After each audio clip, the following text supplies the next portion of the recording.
Hi guys, my name is Carly Cashman and I work with Keller Williams Realty and I'm otherwise known as the Teeny Tiny Realtor. Welcome to my channel. I just wanted to start a new series for my first time home buyers and my haven't bought in a long time buyers. There's lots of questions that you guys seem to have and I thought it'd be pretty easy to go through a series that kind of breaks down each step in the process to make it a little bit easier to, understand. So I will be starting this series. It's going to have 8 steps, and this video is more of an introduction to it, just so you have an idea of what to anticipate once you start watching these other videos. So this video is going to give you the steps, but then in the following videos, I'm going to elaborate a little bit more in detail for each of those steps. So once you're going through it in real life, you'll know what to expect and what the realtor is doing behind the scenes and the lender is doing behind the scenes as well. So just to start, we're going to go through these steps. Step 1, when you're doing this house buying process, is going to be get with a lender. There's a lot of reasons for that, but you want to know, one, that important person that's on your team helping you do this process is going to be able to deliver, as well as figuring out what you're approved for, so you're not getting your hopes up too soon in the process, or maybe you're looking at the wrong price point and you could go a little higher or you're a little too high for the budget. So that's an important step 1. Step 2 is to establish your must-haves and your wants with not only your partner and your family, but with your realtor. So we know what we're looking for as we're starting this process for you. Step 3 is going to be the fun part, the part you see on HTV all the time, and that is when you're out and you're shopping, you're looking at houses, you're walking through these houses to see how do they feel? Do I like this open concept? Do I want a pool? Do I want the maintenance of all this yard? There's a lot of elements that are going to go into the shopping process. While it's fun, it can be frustrating if you haven't done step 2 and really established what's important to you and what's a must-have and what's just a want. Because if you don't have these established when you're going into it, you can start to add a list of how many times you've seen houses, and it starts to get really muddy and really confusing quickly. So following these steps is really important.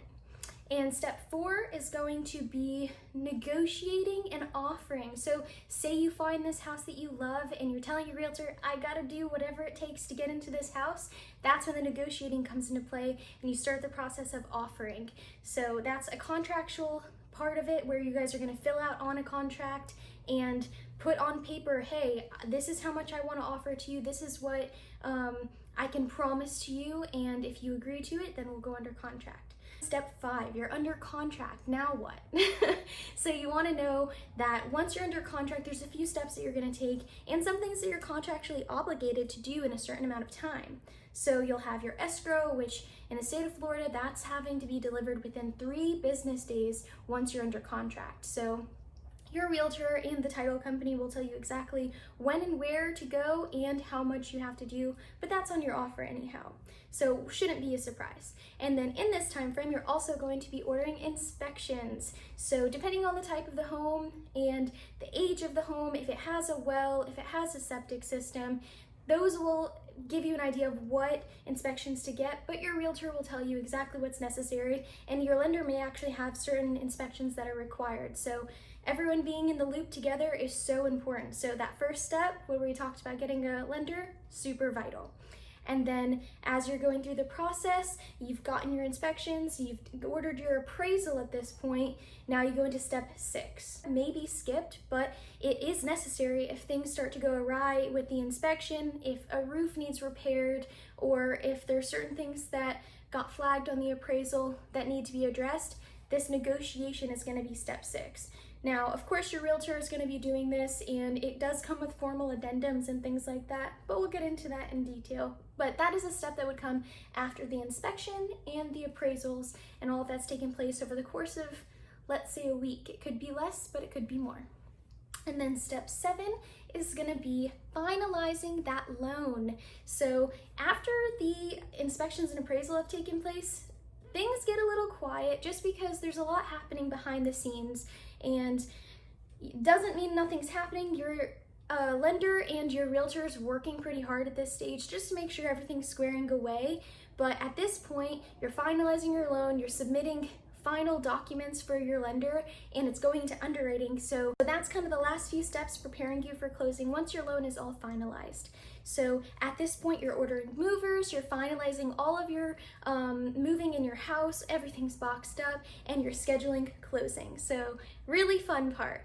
So once you've scheduled closing and everything's confirmed, there's going to be a few days in between, and at this point, now you're making sure everything's finalized because day of closing, you're going to be moving out. So once everything is scheduled with the closing, you'll have a few days. Now we're at step 8. So day of closing, day before closing, you're gonna wanna make sure that your wire goes to the title company to make sure that everything is sitting there, it's all going according to plan, because your wire, it could take 3 to 4 hours to come. And if you're doing an evening closing, you don't wanna wait until the next day for everything to fund, because as we get into this section, you don't get keys until everything's funded. So whenever you're going through the process, you're gonna have everything scheduled, you're gonna have the mover setting everything up. So day of closing, you want your wire already set up, and then you're gonna go in, you're gonna have a few different people there, your realtor will be there to witness everything, and then once everything's signed, you're not done yet until everyone's funding has been completed, everyone's signing's been completed, and then you get the keys. So once everything's finalized, you'll have the keys, but that's kind of an idea of what to expect. I'd love to go into more detail in some of these future videos, so if you want to know a little bit more about what to expect in an honest perspective that's not sugar-coated, because honestly I hate when you get into this situation and you're surprised and you didn't know what to expect, because it's scary enough, it's hard enough to move. So knowing all the other elements that go into it is just gonna make it a little bit easier so you're not going blind into it. So hit the subscribe button, do the little notification bell, and you'll be notified as soon as I have the other videos posted. But I just hope that I can help anybody that's watching this video. Send this to your family, send this to your friends, and I look forward to helping you guys a little bit more. So you guys have a great day, and I'll see you in the next video.